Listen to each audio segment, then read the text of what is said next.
Thank you. You've got a healing power.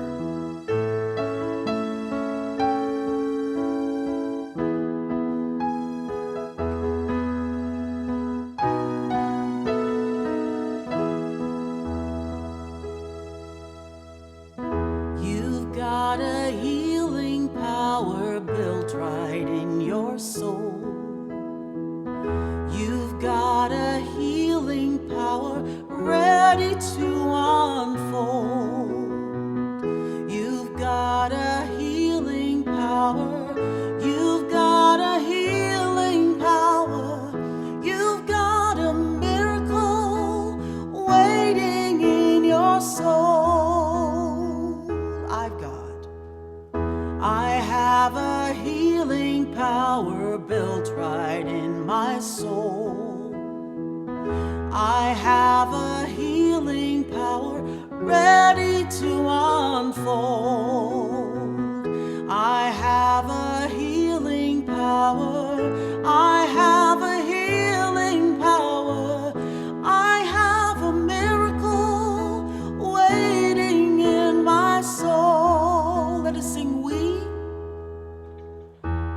have a healing power built right in our souls. We have a healing power ready to unfold. We have a healing power. We have a healing power. We have a miracle waiting in our souls.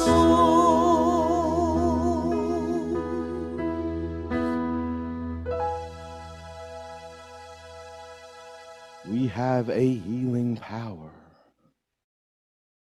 We have a healing power. Friends, I invite you to close your eyes or soften your gaze. Just become aware of your breath and relax just a little more fully into your seat. And let the concerns of the exterior fall away for just a moment and sit in the truth that the power and the presence is within. The power and the presence of absolute good and unconditional love is within.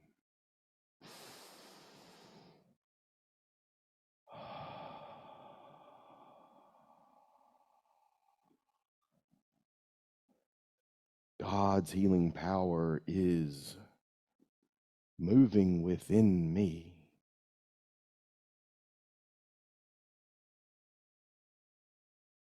God's power is moving within me. Absolute good and unconditional love is nothing but wholeness. It is health expressing. And so we bring our full attention to this presence, this one presence, this one power that is within.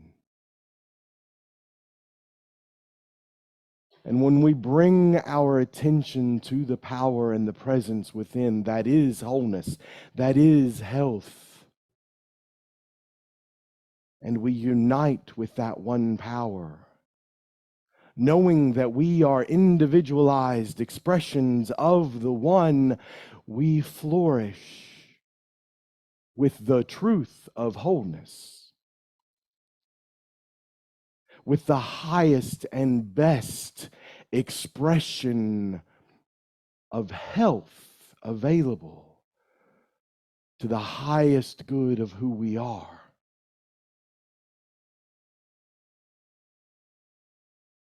We release any ideas or thoughts or beliefs of lack and limitation, and we sit in the truth of oneness. And we know that God's healing power, in fact, God's power is breathing us now.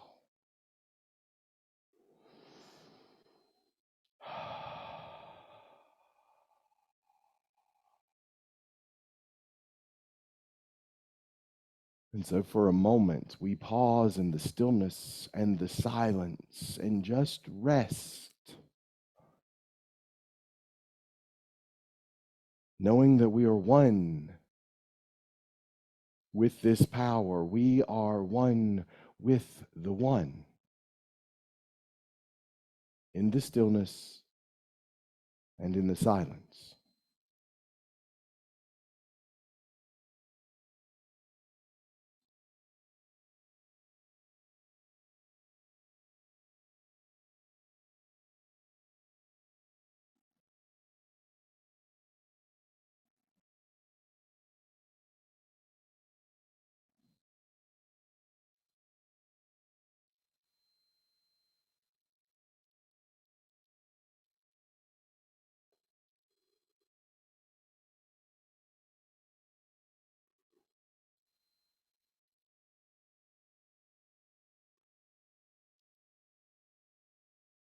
If it's comfortable, I invite you to allow my words to be your words. I am one with the one. And with gratitude, I give thanks for this incredible power of life and love that dwells in me. I am an individualized expression of the one, and I give thanks for the wisdom and the understanding, for the will,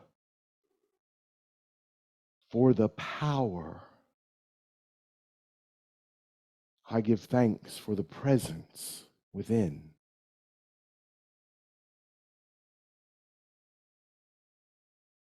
And knowing that I have free will, I align myself with this greater good, this incredible calling out to be the presence of love. Knowing that as I love, I am loved.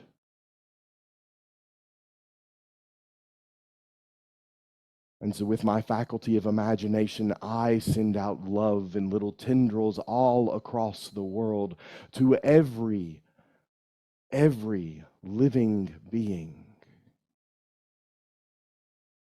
Every living being. Because with a gentle breath, I know that I am one with the one, and I am one with every single thing in expression. I am one with every possibility. And so I go forth to be the very presence of love.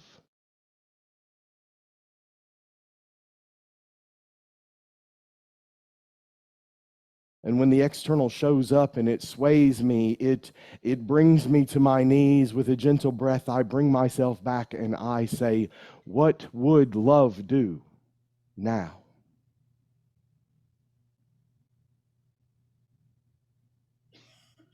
What would love do now? And I listen.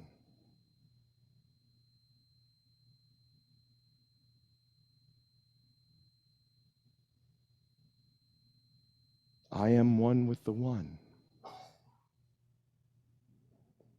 I am one with the one. I am one with the one. Say that with me, friends. I am one with the one. And so now I invite you with a gentle breath as you are ready to bring your full awareness back to the time and the place, to the space of your personality, but bring with you that truth that you are an individualized expression. I am one with the one.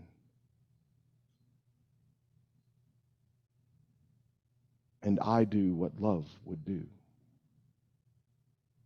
here and now. And as we have spoken, so it is.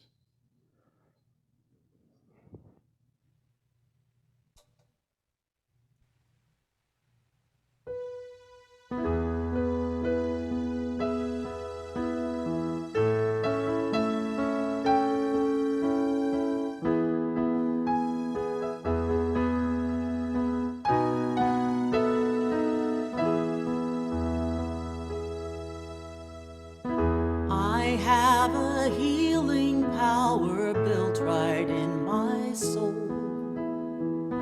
I have a healing power ready to unfold. I have a healing power. I have a healing power. I have a miracle waiting in my soul. Let us sing, we have a healing power built right in our souls. We have a healing power ready to unfold. We have a healing power. We have a healing power. We have a miracle waiting in our souls.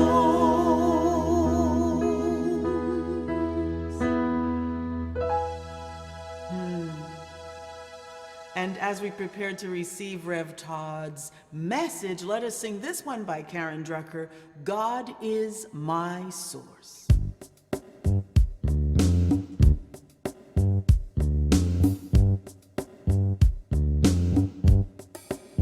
God is my source, God is my power, God gives me everything I need. So I give thanks for all my blessings. God gives me everything I need. God is my source, power. God is my power. God gives me everything I need. So I give thanks. So I give thanks for all my blessings. God gives me everything I need. Love is my source. Love is my power. Love gives me everything I need. So I give thanks for all my blessings. Love gives me everything I need. Joy is my source. Joy is my power. Joy gives me everything I need. So I give thanks for all my blessings. Joy gives me everything I need. Peace is my source. Peace is my power. Peace gives me everything I need. So I give thanks for all my blessings. Peace gives me everything I need. Faith is my source. Faith is my power. Faith gives me everything I need. So I give thanks. So I give thanks for all my blessings. God gives me everything I need.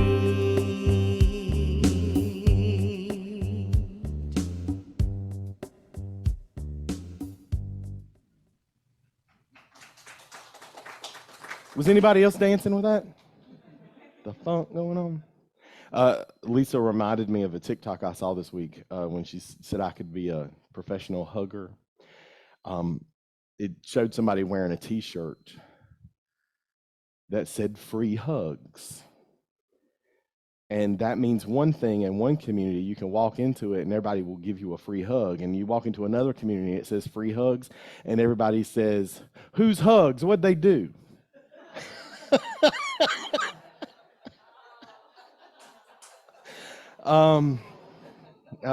Yeah. And it's true. Don't we have some different perspectives on stuff? Ooh. It's that lens that we look through, that incredible lens. I'm so grateful that Reverend Wally was here last week. He raved about this community. Um, I listened to his talk. You may hear some of the same stuff over the next couple of weeks because sometimes we have to hear things multiple times, don't we, to remember them? And we all have a very specific lens through which we interpret this thing that we call the Ten Commandments. Everybody here can name all 10 of them, right? Should we begin? No. I listened to in doing my research. Can you turn down the volume just a touch because I'm getting a whistle in my ear? And thank you so much, Kath. Depending on what church you walk into, what faith community you walk into, you're going to get a different version of the Ten Commandments. Did y'all know that? Yeah, especially the commandment I'm going to talk about today. If you come from a Catholic tradition, it might be completely foreign to you because the Catholics don't have this idea of graven images. We see who's the Catholics are now. You're looking at me like, what? A graven image? Did you come from a Catholic background? No, I'm looking at, yeah, okay. Do you know what I'm talking about when I say a graven image? Yeah. She's like, she's puzzled. Wow. Great, no graven images. Isn't this beautiful? This is a wonderful photograph that Kath found for us. That's Mount Sinai. That's the mountain that Moses, if we believe in the historical idea that this really is what happened, that's where Moses went up on the mountain, or Charlton Heston went up on the mountain. Some of us are too young to remember that movie. Aren't we, William? And God hands down the tablets, the commandments, the agreements, the commitments that we make. But Peggy, you know what? And metaphysically, it's not about how we behave in the world. It's about our consciousness. You mean that Moses, who represents an earlier version of the expansion of consciousness to know ourselves as I am, an individualized expression of the one, that the rules that Moses lays out with these 10 commandments are not about behavior, but they're about our consciousness. Believe this if you will. Moses, he's done all these miracles, slams the staff down, the sea parts, everybody runs through, they get to the other side and they're walking around, they're wandering, in the wilderness. I don't know if y'all have ever been on a car trip with a bunch of kids. Are we there yet? Are we there yet? Are we there yet? We think that Moses gets lost. There's this idea, this belief that Moses got lost wandering through the wilderness. And the truth is that Moses was walking around and everybody going, well, are we there yet? Are we? And they start complaining, and he realizes in consciousness we are not ready to be in the promised land. Can you imagine going on a car trip with your kids and they go, are we there yet? Are we there yet? And you decide they're not ready to be there yet, so we're gonna have to circle the block another 6 times. Because they've got to prepare. You're not ready to be there yet, so we're gonna wander around a little bit. And to prepare in consciousness, I know that Wally told y'all last week that Moses goes up on the mountain. Moses goes to an elevated place in consciousness, that place where we unite with the one, where we know that we are one with the one, and comes back down and has this rule book, these commandments written on a stone. At the time of Moses' life, legal documents, if something was that important, you etched it into a tablet, you etched it into stone. Last week you heard about the first one. You'll have no gods before me. Right? There's only one. Now, historically, the reason this is important is because at the time the Israelites had been living in Egypt, they had all kinds of gods. And they had all kinds of idols. They had all kinds of sculptures and statues and things. And you would pray. You would pray to the embodiment of this God that's in this sculpture, that's in this statue. And so historically, Moses comes back down and says, okay, you're only going to have one God, and you're going to have no graven images. No graven images. Enshrining, a graven image is when we look at something and we say, this thing in the manifest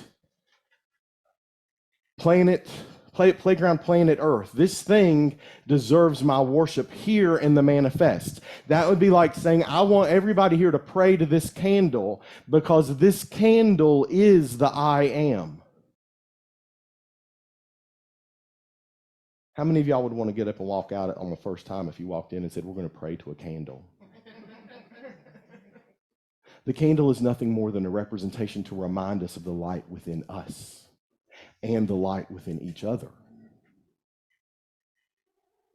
See, the commandments, the commitments, the agreements that Moses is asking the Israelites, these children, right? Because the Israelites represent children that have to be shaped and formed and have to evolve, have to expand in consciousness to know that they are one with the one. And the second one says, no graven images. And if you know the story and you read it long enough, you know that doesn't go over very well because eventually they melt down all the gold and they make a golden calf. Metaphysically, what this is telling us do not put your faith and your belief, do not worship that which is in the manifest plane, believing that this thing here is the source of your good. Well, how many of us do that? Has anybody ever thought my job is my source? My spouse is my source. My children or my grandchildren are the source of my happiness. It is true. That's okay. We're all walking each other home, Patty. Sometimes we might even think, my car is my source of transportation. We can worship anything. We can say that, my paycheck is the source of me paying my mortgage. The job is just the mechanism that source uses to deliver good to us. The fact that I am is individualized in you gives you right here and right now an unlimited wellspring of every good thing, of joy, of happiness, of health, of wellness, because you are whole already. That is there. And so this idea of enshrining the scene, it's because we sometimes want to put our belief that something here in the manifest world is the source of our good. Maybe some people think that their church community is the source of their joy. This is merely the vehicle by which things unfold and show up. And give thanks for the community that you have. Participate. Sometimes people decide that this isn't the source of my good anymore. That's a consciousness thing. That's a consciousness thing. Are we there yet?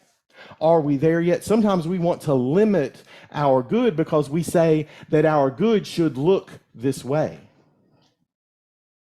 Anybody ever done that? Is it just me? My good should look this way. My relationship should look this way. Any relationship. Yeah. My children should behave like this. If you didn't hear, Karen said, good luck with that.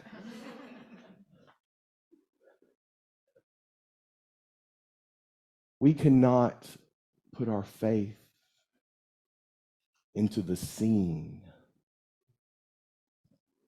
Our faith grows in strength when we remember the truth that everything begins as an idea, as a belief.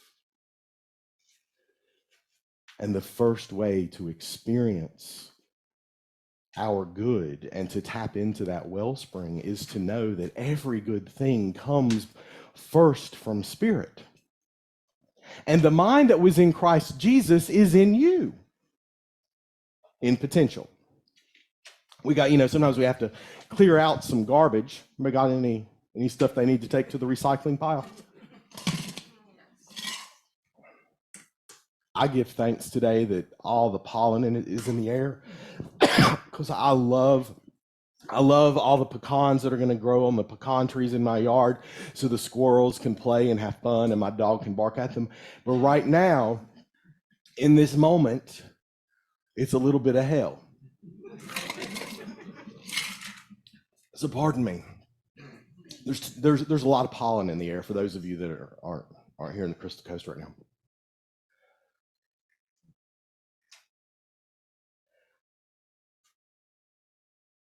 All of us, because we are having a fully human experience, sometimes enshrine something in this manifest world, believing that it is the source. And it's not. At the level of spirit, there is only I am. I am, and I am one with the one. And so when we rest in the truth that I am one with the one, we can open ourselves up to receive. We open ourselves up to receive. The other thing about this idea of no graven images is that graven images invite us into duality. Right, in our scriptures, we see that this is an evolution of consciousness from this belief in separation to this belief that we are one with the one, with this knowledge that we are one with the one. And so we know that Adam and Eve, they ate from the tree of duality. We call it good and evil.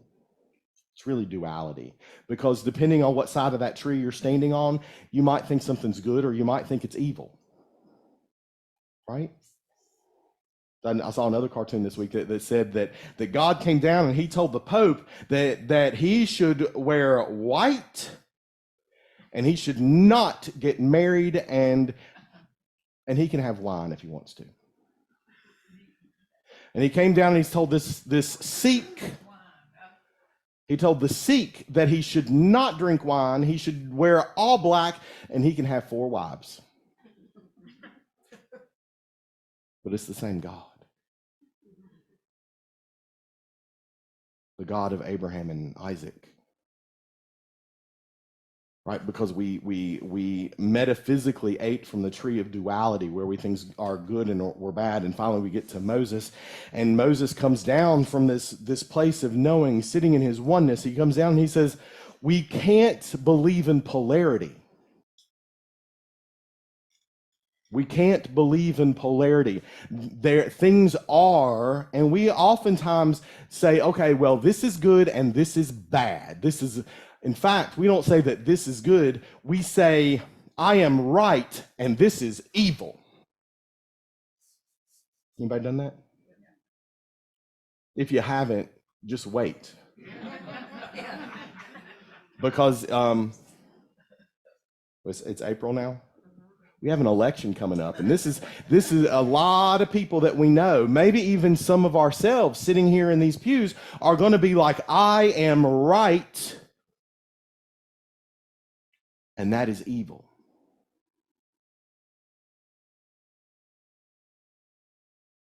Do you get to have a conversation with the evil? When you are so convinced that you are right, you can't find the place where you can communicate, where you can get to that point where you can say, I behold the Christ in you. Because, friends, the individualized expression of the Christ that you are, everyone else is their own individualized expression. And so we breathe in, and we know I am one with the one, and they are one with the one. And so what other places are there in common that we can behold love? How can we be love in this situation? Because healing, internally, externally, healing across aisles, across towns, across countries, across borders, only happens when we find what brings us together. If we keep focusing on I am right and that is evil, then we are continuing to enshrine a belief of separation, of otherness. And at the level of spirit, there's not another, is there? There's just I am. I am one with the one. I am one with the one. I invite you this week, as you're ready, as you're prepared, as you get challenged, to simply pause. And if it's safe wherever you are, to close your eyes.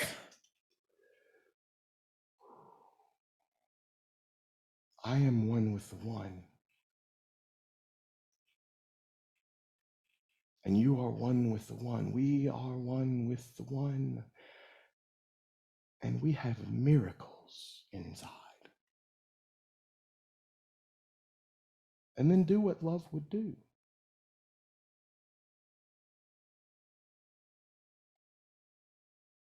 And do whatever you need to do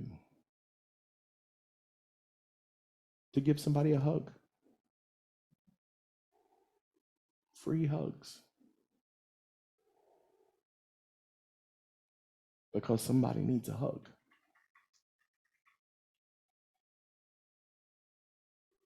It's all inside of you.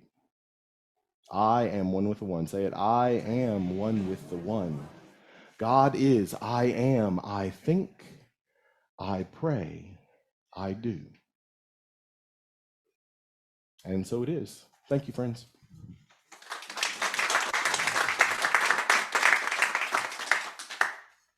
Thank you, Rev Todd. I can definitely admit that I sometimes put my faith in things like my work, more so than really understanding where it comes from. So I am grateful for the reminder. God is the source of my supply. Would you sing with me? This one is from Wings of Song, actually.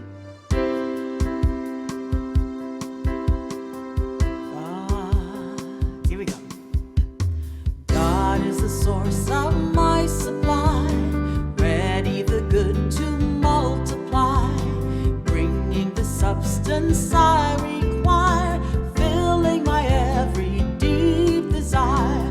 This I know, blessings flow, and my confidence in God will grow. Yes, I know, blessings flow, filling every deep desire. God has abundantly decreed substance supplying every need, causing riches to outpour till every cup is running o'er. This I know, blessings flow, and my confidence in God will grow. Yes, I know, blessings flow, filling every deep desire. Prove it and see it now if you will. God is the only source I will. So many wondrous blessings for, there won't be room enough for more. This I know, blessings flow,